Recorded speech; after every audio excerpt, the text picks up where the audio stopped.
AMD is going to satisfy all of your GPU needs. LG is coming out with I need $1,000 and goodbye RTX 3060 Ti.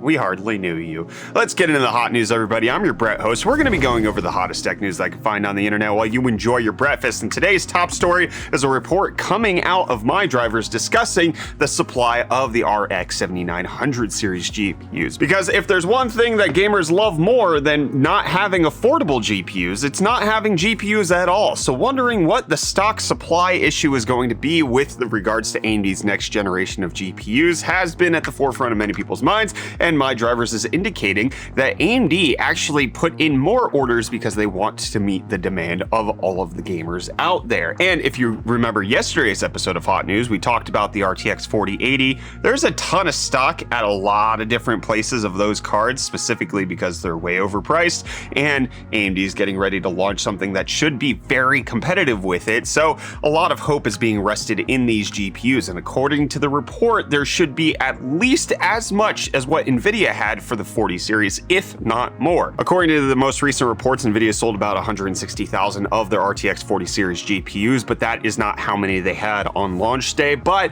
with the RTX 4090, if it's anything similar, I mean, our local micro center, you could go in and pick one up within 2 hours of the launch actually happening. By 11 a.m., they were finally all gone, but there was still ample supply. It was not like the RTX 30 series where they barely had enough for anybody. There was actually a good amount that was available, and if AMD is going to be matching that, then there should be hope for gamers everywhere to actually be able to pick up some of these graphics cards. $900, $1,000, still very expensive GPUs, still not the vast majority of gamers who are going to be picking these up, but it does indicate that AMD is taking this generation seriously, and it looks like it will be very competitive. Let me know which of the GPUs that AMD is launching are you most excited for, 7900 XT or the XTX, and if you're actually planning on buying one, let me know down below in the comments. And I'm going to let you know about today's video sponsor. Today's video is sponsored by Doogie and their brand new S89 Pro phone. My friends, this is the most wild phone I've ever seen in my entire life, okay?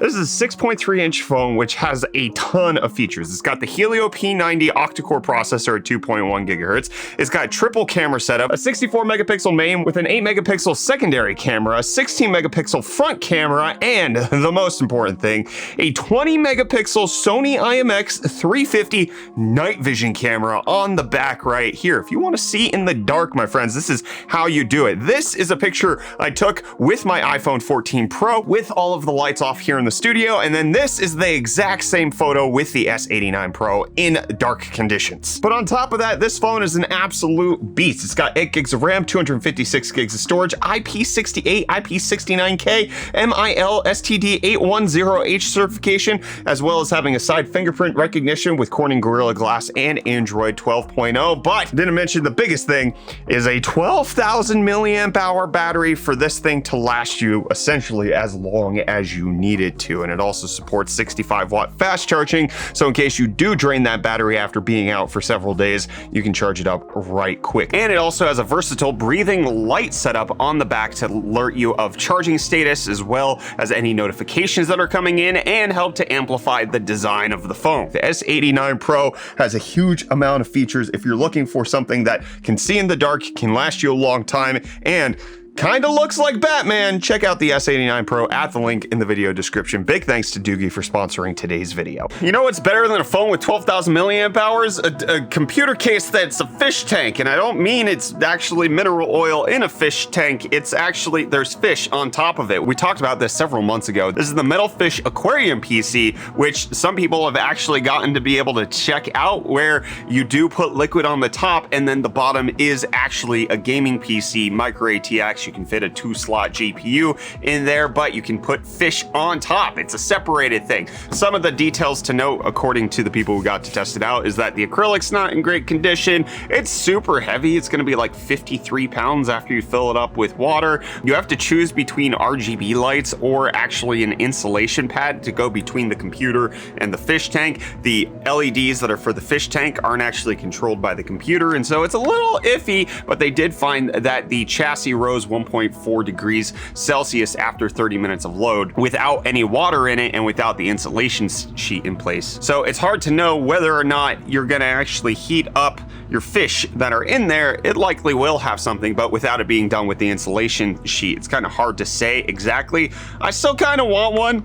I also don't want to take care of fish, but it's a neat idea. I like to see it. And Cryptostonks was a neat idea initially. So let's talk about where it is currently. Bitcoin suffering another near 5% loss to be at 15,560, which puts it down quite a bit within the last year. A year ago, it was at $58,000, and it is significantly down below that. Ethereum down 6% to be at 1,087. Did it cross? It has not crossed below $1,000 just yet, but you can see that it's down from its $4,500 peak from 1 year ago, and Dogecoin's down 5.6% to be at 7.3 cents, down from its 22-cent high a year ago. And down from the highs of high prices are the UFD deals, because they're the best tech deals out on the internet. Isn't that right, Reece? Yo, welcome back to UFD Deals. We're bringing the hottest tech deals out on the internet. It's day 2 of Black Friday week, so we're going to keep the deals rolling with this big boy, the Alienware X14R1. With its 14-inch 144Hz 1080p display, Intel Core i7-12700H, 16 gigs of DDR5, and a GeForce RTX 3060. This laptop's currently going for $1,299.99, which is $600 off. Probably the most you'll ever see an Alienware laptop going off for. But on the Team Red side of things, we have the AMD Ryzen 5 5600G, which is a 6-core 12-thread CPU with a 4.4 GHz max boost, currently going for only $129, which is half off and saving you $130. But then its bigger brother, the Ryzen 9 5950X, which is a 16-core 32-thread behemoth. It's currently going for $499, which is $300 off. On the peripheral side, we have the Corsair Champion Series Saber RGB Pro, which is a lightweight wireless gaming mouse going for only $39.99, which is $70 off. Then back at Team Elgato, we have the HD60X, which is a 1080p 60 HDR10 external capture card. I specifically want one for my PS5, and you can pick one up for only $149.99, which is $50 off. And then we have the Netgear Nighthawk AX5300 dual band Wi-Fi 6 router. It's keeping up the trend with the $149.99 price tag, but this time saving you $150 instead of $50. And last but not least, we have the Nanoleaf Shapes mini triangle starter kit. They call it a smarter kit, but whatever. This 5-piece pack is probably the cheapest entryway into the Nanoleaf ecosystem at only $49.99, which is $70 off. And like always, you know, you guys can find the links down in the video description. And with that, back to the rest of your hot news. Cheers. Thanks, bud. How's that stage 5 load shedding treating you? Oh, great. Well, Domino's might not actually be able to roll out this plan, which is they're acquiring Chevy Bolts in order to do some delivery with their pizza. They're acquiring 800 Chevy Bolts for their delivery fleet in order to make sure that they can actually get pizza delivered. Do people still call pizza places to have food delivered? Kyler?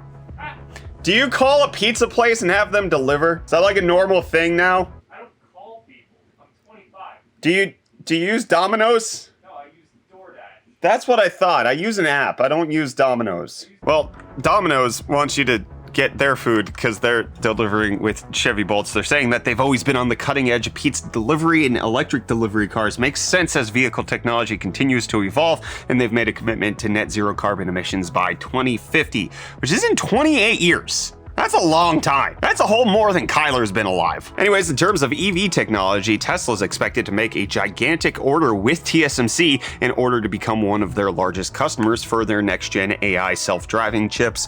Whether or not they work is a different conversation, but the story of Tesla's hardware has actually been a pretty interesting one, with them having Jim Keller come on board. They also used NVIDIA products at one point. They decided to go their own way, make their own stuff. They've been fabricating them with Samsung, and now it looks like they're actually going to be using TSMC, and according to reports, this would put Tesla in the top 7 customers that TSMC has for these little things that are going to go inside the car. They also make AI supercomputers that go outside of the car. They have their Dojo supercomputer, which is helping to process all of the data that's coming in from the camera feeds on the cars. So Tesla does look to be like they're at the forefront of computing, not just vehicles, which is quite intriguing. There's not any other car company that I think is doing both at the current moment. And LG is doing a lot that I want. They're putting OLED and gaming together, and I need $1,000. Kyler, can I never pay you again?